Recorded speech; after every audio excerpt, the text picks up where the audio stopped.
Tēnei rā, e aro ana te titiro ki ngā hoiho, moroto i te rehi mo te tai hauauru. Tēnā pea, he rehi pātata, tēnā pea, ka huri te tai i te rā pōti tonu a ka makue iho ki muri, ko te mema paremata o te wā a Adrian Rurawe. Ko ia hoki te māngai o te whare. Nā, te rohe nei, ko te ihu o te rohe ka timata ki kāwhia ka heke whakatetonga ki ngā pai maunga o kaimai ka karapoti i te roto o taupo, ko te uru o te rohe ka tau ki ngā motu taranaki, ko te kei o te waka, ka tau ki porirua i te tonga. E whākatoa ngā kaitono matua, he wahine toa, e whakatatai atu ana ko te tuatahi ko Soroya Peke Mason, he kaihana kia Adrian Rurawe o te pāti Reipa ko ngā tumanako nui. O te pāti Māori, ka tau ki te kai arahi takirua kia Debbie Ngarewa Peka. Ko ia tērā i hinga kia Rurawe mā te kotahi mano pōti anahe,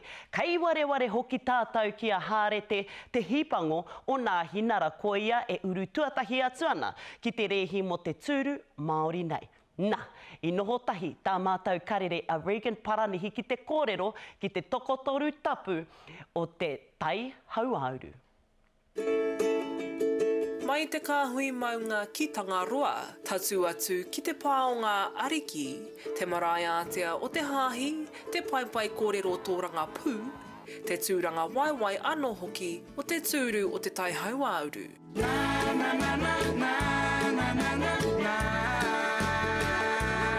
Me te aha, ko te whai a te kaitono hau o te pāti Reipa kia pērarawa anō. The old people here encourage me to take one step at a time, jump on the governance boards, jump on the community board, jump onto local government, and next minute I'm in central government. So it becomes a responsibility when you've taken a long journey like that. E hara Soroya Peke Mason i te tauhau ki tēnei tūru, nō nā i tū i te kauhanga nui i te taurua mano te kaumātahi, i te tukinga ki te kaitono o te pāti Māori kia kahurangi tariana tūria. Kua hoki mai anō. Māori, he Māori whakaaro, Māori kaupapa policy, and also upholding that legacy that's been left by T.W. Ratan and Michael Savage, particularly with obviously with the Labour Party. Enjoy! Ko tā te kaiarahi takirua o te pāti Māori, kua roa ia me tana kapa e au mange ana. It doesn't feel like campaign season for Aori and I, because we've been like this from the moment we got in. I te tau 2020, ko Ngarewa Peka tērā kei raro e pūtu ana. Heoi e whakapono ana ia kua tipu, kua rea anō hoki te kaupapa, I roto I ngā tau e toru kua hori. Our people have grown and they've believed in themselves. We're hoha with everything that's coming at us. You know, we are not, Māori are not the problem waiting to be punished. We are the solutions waiting to happen, and Te Pāti Māori is committed to making sure we bring life to all those solutions. Karapine mai ana te uri o te ati haunui a Pāpārangi, e hare te hipango ki te reihi, te kaitono mo te tai hauauru, mo te Pāti Ngāhinara. Why am I standing? Because I whakapapa in whanaungatanga te tai hauauru.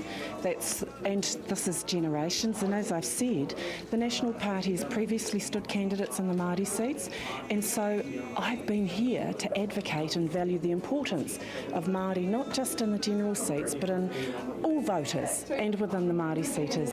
Hei tāna ko te painga atu o te tū ki te tai hauauru, ka whai pānga te Pāti Ngāhinara ki tōna no iwi. We've been living that. I've been living that all my life. My dual heritage is Māori and is Pākehā. It's about partnership. So I think we need to reframe the kōrero and the conversation around what co-governance is. Actually, it's about partnership in our communities.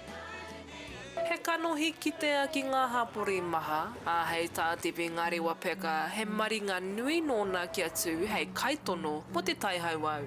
This is our oldest member of Te Pāti Māori, and I've always been raised to believe in the strength of our collectivity, the strength of unity. I think that's my superpower. Tai hauauru should vote for someone who loves them, feels them, and who will fight for them, and I know that that's what I will do. whether it be racism, the well-being of our whānau, the well-being of our whenua.